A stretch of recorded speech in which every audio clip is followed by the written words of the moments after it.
On va s'intéresser aujourd'hui à un moment absolument fascinant et dramatique de l'histoire. La confrontation entre un immense érudit, le rabbin Haïm Benveniste, et celui qui s'est proclamé Messie, Shabbatai Tzvi. C'est une histoire de foi, bien sûr, mais aussi de pouvoir et au final, de désillusion. Il faut savoir que cette analyse se base sur une publication du portail soysefardi.org. La question qui est vraiment au cœur de ce récit est au fond intemporelle.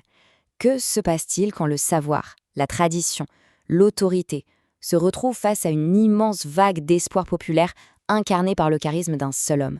C'est ce qu'on va explorer ensemble.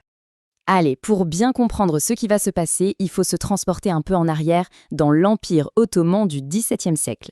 Plantons le décor. Donc, après le grand traumatisme de 1492, l'expulsion d'Espagne, l'Empire ottoman est devenu une sorte de refuge. Les communautés juives là-bas ont non seulement pu survivre, mais elles ont littéralement prospéré. Et c'est dans ce contexte, en 1603, que naît Haïm Benveniste au sein d'une famille de rabbins très prestigieuse. Et attention, ce n'était pas n'importe qui. Il faut s'imaginer, il a seulement 21 ans quand il est nommé grand rabbin de Smyrne, qui était l'une des communautés les plus importantes de l'époque. Son autorité intellectuelle était déjà reconnue de tous, et ce, très très jeune. Mais voilà, cet ordre bien établi, cette autorité respectée, tout ça va être complètement bousculé par l'arrivée d'un personnage charismatique qui va surfer sur le désespoir de son temps. Et là, on a vraiment le choc de deux mondes. D'un côté, le rabbin Benveniste, qui incarne la tradition, l'étude, la loi, la raison. Et de l'autre, Shabbatai Tzvi, une véritable force de la nature, charismatique, qui promet la rédemption tout de suite à un peuple qui souffre. C'est l'émotion brute contre la raison structurée. Et il ne faut pas s'y tromper, ce n'était pas du tout un mouvement marginal. Sa popularité a été fulgurante, elle a traversé toutes les communautés, séfarades comme ashkénazes. Face à un tel désespoir collectif, cette promesse d'un avenir meilleur a tout balayé sur son passage, emportant même de très nombreux rabbins. La scène est donc prête. La confrontation est inévitable. Et tout va se jouer à Smyrne, au cœur même du pouvoir rabbinique. Retenons bien cette date, le 12 décembre 1665, un jour de Shabbat. Et le lieu, bien sûr, n'est pas anodin.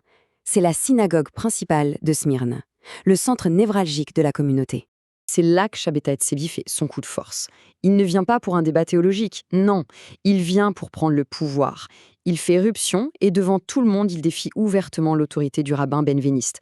L'ambiance devait être absolument électrique. Les conséquences sont immédiates et elles sont brutales. La ferveur populaire est si forte qu'elle submerge tout. Le rabbin Benveniste est complètement dépassé. Son collègue, qui s'oppose encore plus fermement, est tout simplement expulsé. En un instant, l'autorité a changé de main. Shabbatai Tzvi est devenu le maître. Ce règne, si on peut l'appeler comme ça, va durer 9 mois. 9 mois d'une ferveur quasi mystique, d'une attente messianique incroyable. Mais comme toujours, la réalité finit par rattraper les illusions. Le sultan finit par le convoquer, et là, Tzvi est mis au pied du mur. En gros, le message est simple, soit tu prouves que tu es le Messie en faisant un miracle, soit tu as le choix entre la conversion à l'islam et la mort. Et il choisit de se convertir. Alors là, il faut imaginer le choc. C'est un véritable séisme. L'onde de choc traverse le monde juif tout entier. L'espoir immense se transforme en une crise de foi terrible, en un sentiment de trahison qui va laisser des cicatrices pendant des générations. Mais que reste-t-il après un tel chaos? Eh bien, c'est là que le rabbin Benveniste revient au centre de l'histoire. C'est sur les ruines de cette crise qu'il va construire son héritage. Un héritage qui, lui, va durer.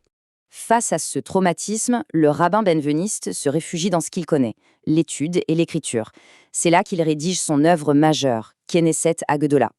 Un livre qui deviendra si fondamental que le célèbre rabbin Jida dira, bien plus tard, qu'aucun rabbin ne peut rendre une décision de loi sans l'avoir consulté.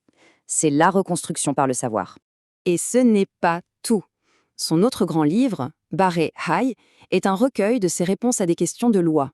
Mais plus que ça, c'est devenu aujourd'hui un document historique incroyable.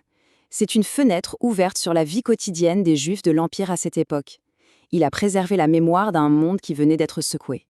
Alors, notre présentation s'appuie sur l'article de soysefardi.org qui cite lui-même alaja.org. Pour ceux qui voudraient creuser le sujet, les références incontournables sont bien sûr l'Encyclopédia Judaica et les travaux de l'historien Gershom Scholem sur Shabbatai Tzvi. Et au final, toute cette histoire nous laisse avec une question assez vertigineuse.